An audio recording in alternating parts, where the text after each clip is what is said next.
MSI math technical চ্যানেলের পক্ষ থেকে অধ্যায়ভিত্তিক ধারাবাহিক অঙ্ক সমাধানে সবাইকে স্বাগত জানাচ্ছি এবং শুরু করছি অষ্টম শ্রেণীর সূত্রের সাহায্যে বর্গ নির্ণয় অধ্যায় 4.1। তো আমরা এই 4.1 অধ্যায়ের যতগুলো অঙ্ক আছে সবগুলো অঙ্কই আমরা সমাধান করেছি। আশা করছি তোমরা পর্যায়ক্রমে সবগুলো অঙ্ক সমাধান তোমরা দেখে নেবে এবং দেখে নিলে তোমাদের জন্য 4.1 অধ্যায়টা অত্যন্ত সহজ হয়ে যাবে। তো এখন আমরা সূত্রের সাহায্যে বর্গ নির্ণয় করব, দুটি অঙ্ক করব এই ভিডিওতে। একটা হচ্ছে ত নম্বর আর একটা হচ্ছে থ নম্বর। আর এর পূর্বে যে অঙ্কগুলো আছে এগুলো আমাদের আরও 5টি ভিডিও আছে, যেখানে তোমরা এই আগের যে 15টি অঙ্ক আছে সবগুলোই অঙ্ক তোমরা সেখান থেকে পাবে। অর্থাৎ এমএসআই ম্যাথ টেকনিক্যাল চ্যানেলে যাওয়ার পরে প্লে লিস্টে গেলে দেখবে সূত্রের সাহায্যে বর্গ নির্ণয় অধ্যায় 4.1 অষ্টম শ্রেণী লেখা আছে। এখানে দিলেই তোমরা এই অধ্যায়ের সমস্ত অঙ্কগুলো সমাধান পাবে। যাকে আমরা কথা বাড়াবো না, আমরা এখন এই যেখানে একের ত নম্বর এবং থ নম্বর দুইটি নিয়েছি, এটি সূত্রের সাহায্যে কিভাবে বর্গ নির্ণয় করব এটি আমি দেখাচ্ছি। তো এখানে প্রথমে ত নম্বর শুরু করব, এরপরে থ নম্বর দিয়ে শেষ করব। আমরা প্রথমে এই ত নম্বরটা শুরু করছি। দেখো, তো যদি এরকম তিনটি অপশন চলে আসে বা তিনটি অংশ আসে, তাহলে তোমরা কিভাবে বর্গ নির্ণয় করবে। অনেক সময় অনেকেই জটিলতায় পড়ে, তো সেটি মূলত আমি দেখাচ্ছি তিনটি থাকলে কিভাবে বর্গ নির্ণয় করবে। তো দেখো, তো এখানে আমরা ত নম্বর দিয়ে শুরু করছি। তো ত নম্বরে আমাদের যে আছে x y plus y z minus z x. তো আমরা প্রথমে যদি এরকম তিনটি অপশন আসে, তাহলে আমরা দুইটাকে একটা ধরে নেব, অর্থাৎ দুইটাকে এ ধরবো আর একটাকে বি ধরবো, ধরে আমরা এই অঙ্কগুলো সমাধান করে থাকি। আমি প্রথমে দেখো কিভাবে নিচ্ছি। এখানে তোমরা এইভাবে নিবে x y plus y z, এটাকে আমি এ ধরে নিলাম মনে মনে, আর এটাকে আমরা ধরছি কি জেড এক্স, এটাকে একটা করলাম।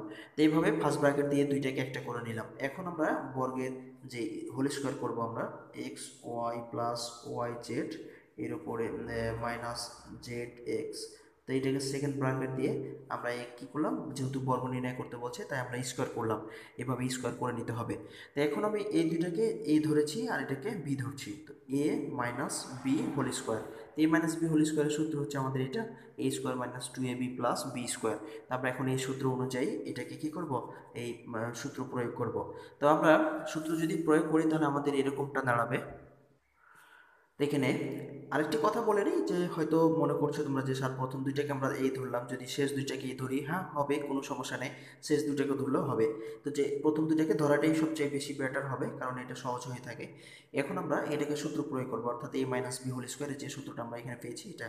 তো এখানে আমরা এই দুইটাকে যেহেতু একটা ধরেছি, এ ধরেছি, অর্থাৎ x y minus y z, এটাকে আমরা একটা ধরেছি, তাহলে এ স্কোয়ার সূত্রের মাইনাস সূত্রের টু, এ বলতে হচ্ছে এখানে x y plus y z, এটাই ধরেছি। আর বি বলতে ধরেছি আমরা জেড এক্স, এরপরে প্লাস বি স্কোয়ার, তার মানে জেড এক্স এর উপরে স্কোয়ার। এই আমরা সূত্রটি প্রয়োগ করে দিলাম, অর্থাৎ এ square minus two A B plus b square. তো এখন আমরা এটাকে যেটা দেখতে পাচ্ছি, এখানে আরেকটি সূত্র হয়েছে, অর্থাৎ এটাও এ মাইনাস বি হোল স্কোয়ারের সূত্র হয়েছে। তো এটাকেও আমরা কি করবো, এ মাইনাস বি হোল স্কোয়ারের সূত্র করে ফেলবো। এটাকে এ ধরবো, এটাকে বি ধরবো। তো যদি এটাকে করি তাহলে কি হবে, এক্স ওয়াই এই স্কোয়ার সূত্রের মাইনাস, এরপরে সূত্রের টু, এ বলতে এক্স ওয়াই, বি বলতে ওয়াই জেড, এরপরে প্লাস বি স্কোয়ার, তার মানে ওয়াই জেড এর উপরে স্কোয়ার।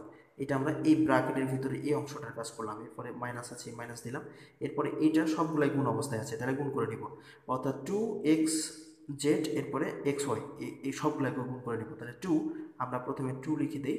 টু লিখে দেওয়ার পরে এক্স আর এক্স গুণ করলে এক্স স্কোয়ার, এরপরে ওয়াই জেড, আমরা ওয়াই জেড করে দিলাম। এরপরে হচ্ছে প্লাস মাইনাসে মাইনাস হবে, তো মাইনাস হলে কি হবে, টু, টু আছে আবারও টু লিখে দিলাম। এরপরে কি আছে, ওয়াই জেড এক্স, তাহলে আমরা এখানে লিখে দেবো কত, ওয়াই জেড, জেড গুণ করলে জেড স্কোয়ার, এরপরে হচ্ছে এক্স, এটা করে দিলাম। এরপরে এটা যদি আমরা করি, দুইটার উপর স্কোয়ার আছে, তাহলে দুইটার উপর স্কোয়ার হলে কি হবে, জেড স্কোয়ার হবে, আরেকটা হবে কি এক্স স্কোয়ার, এই আমরা করে দিলাম। এরপরে আরও একটি লাইন আমরা এখানে করে দেব, যেহেতু ক্যালকুলেশনটা আমাদের আরও কিছু বাকি আছে। আমরা এখানে দেখতে পাচ্ছি এক্স ওয়াই এর উপর হোল স্কোয়ার আছে, তার মানে হবে এক্স স্কোয়ার ওয়াই স্কোয়ার। এরপরে সবগুলো কোন অবস্থা আছে, গুণ করে দেবো, তাহলে টু এক্স ওয়াই স্কোয়ার এই জেড, এটা করে দিলাম। এরপরে এখানে আছে কি ওয়াই স্কোয়ার জেড স্কোয়ার, এরপরে এখানে আছে two x square y z, এরপরে হচ্ছে এখানে minus two y z square x, এরপরে হচ্ছে কি জেড স্কোয়ার এক্স স্কোয়ার। এই ছিল আমাদের এই বর্গ নির্ণয়। আশা করছি তোমাদের খুব সুবিধা হয়েছে বা তোমরা সহজে এটা করতে পারবে এখন থেকে। তোমরা ভয় পাওয়ার কিছু নাই, এ ধরনের যদি বর্গ নির্ণয় করতে বলে তাহলে খুব সহজেই তোমরা এরকম সূত্র প্রয়োগ করে বর্গটি নির্ণয় করবে, কোনো সমস্যা হবে না। এরপরে আমরা নম্বর যেটা আছে, নম্বরে আমাদের এইটাও তিনটি অপশন দেওয়া আছে। এই যেখানে তোমরা দেখতে পাচ্ছ যে নম্বরে এখানে তিনটি অপশন দিয়ে আছে 3p plus 2q minus 5r। এখন আমরা এইটার বর্গ নির্ণয় করব। তো বর্গ নির্ণয়ের একের যে যতগুলো বর্গ নির্ণয় আছে সবগুলাই আমরা সমাধান করছি। আশা করছি তোমরা পর্যায়ক্রমে সবগুলো দেখবে। তো এখন আমরা এই নম্বরটি সমাধান করব। এখানেও তিনটি অংশ আছে। তো আমরা এই তিনটি অংশ থাকলে প্রথমে দুইটি অংশকে একটা করব আর একটাকে বাকি জায়গায় একটা করব। আমরা এটা করছি, দেখো। তো এখানে আমরা যেটা করব যে 3p প্লাস 2q এটাকে আমরা একটা করে নিচ্ছি, এরপরে মাইনাস 5r এটাকে আমরা একটা করে নিব। তো এখানে আমরা এরপরে যেটা অংশ সেটা হলো যে 3p প্লাস 2q আমরা যে বর্গ নির্ণয় করে থাকি, স্কোয়ার করে থাকি। তো এখন আমরা কী করবো, স্কোয়ার করে দেবো, অর্থাৎ 5r। তো এইভাবে সেকেন্ড ব্র্যাকেট দেওয়ার পরে আমরা এটাকে কী করবো, স্কোয়ার করে ফেলবো। তো স্কোয়ার করে নেওয়ার পরে আমাদের যে কাজটা দেখতে হবে যে এটা কোন সূত্রে আসছে, প্লাসের সূত্রে আসছে নাকি মাইনাসের সূত্রে আসছে, এটা আমাদের দেখতে হবে। তো এখানে আমরা যদি এটাকে এ ধরি আর এটাকে বি ধরি তাহলে দেখতে পাচ্ছি a minus b whole square. তো আমাদের এই নিচের সূত্রটা আসছে, অর্থাৎ a minus b whole square. তো a minus b whole square সমান a square minus 2ab plus b square. এখন আমরা এই সূত্রটি এখানে প্রয়োগ করবো। তো দেখো, তো এখানে আমরা a স্কোয়ার বলতে 3p প্লাস 2q এর উপরে স্কোয়ার স্কোয়ার করলাম, এটা a স্কোয়ার হলো। এরপরে সূত্রের মাইনাস, সূত্রের 2 এ বলতে যেহেতু আমরা 3p প্লাস 2q কে ধরেছি, তো a 2a। এরপরে বি বলতে এখানে ধরেছি আমরা 5r প্লাস বি স্কোয়ার বলতে 5r এর উপরে স্কোয়ার। আমরা এটা সূত্র প্রয়োগ করলাম। এখন আমরা দেখতে পাচ্ছি যে এখানের মধ্যে আবার একটা সূত্র হয়েছে, অর্থাৎ a plus b whole square হয়েছে। তো a plus b whole square যদি হয়ে থাকে তাহলে এটাকেও আমরা কি করবো, সূত্র করে নেব। অর্থাৎ a স্কোয়ার, তার মানে a স্কোয়ার সূত্রের প্লাস সূত্রের 2, এই বলতে 3p এখানে ব্র্যাকেট দিতে হবে, ডট দিতে হবে, এরপরে 2q, তাহলে এ বি, এরপরে প্লাস বি স্কোয়ার, তার মানে 2q এর উপরে স্কোয়ার। এখন মাইনাস এই যে দুইটা গুণ অবস্থায় আছে আমরা এই সবগুলোকে গুণ করে নেব, যেহেতু গুণ অবস্থায় আছে 2 5r আর এই দুইটা।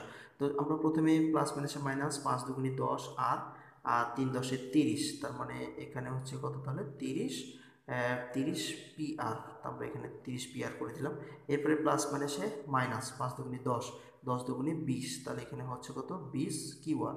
আমরা এখানে 20 QR করে দিলাম। এরপরে হচ্ছে বাকি যেটা আছে এখানে 5r এর উপরে স্কোয়ার, অর্থাৎ 5 5 25 আর স্কোয়ার, এটা করে দিলাম। তো এটা হলো। এখন আমরা এই অংশটাকে ক্যালকুলেশন করে ফেলবো। তো এখানে 3p এর উপরে হোল স্কোয়ার আছে। তো 3p এর উপরে হোল স্কোয়ার থাকলে 3 3 9, 3 3 9 পি স্কোয়ার, এরপরে হচ্ছে প্লাস 3 দুগুণে 6 6 দুগুণে 12, তো এখানে 12 পি কিউ, এগুলো সবগুলো এখন অবস্থায় ছিল, গুণ করে দিলাম। এরপরে হচ্ছে এখানে 2 কিউ এর উপর স্কোয়ার, তার মানে প্লাস 2 দুগুণে 4 কিউ স্কোয়ার। এরপরে মাইনাস এখানে আছে কত, 30 পি আর, এরপরে মাইনাস এখানে আছে 20 কিউ আর, এরপরে এখানে আছে প্লাস 25 আর স্কোয়ার।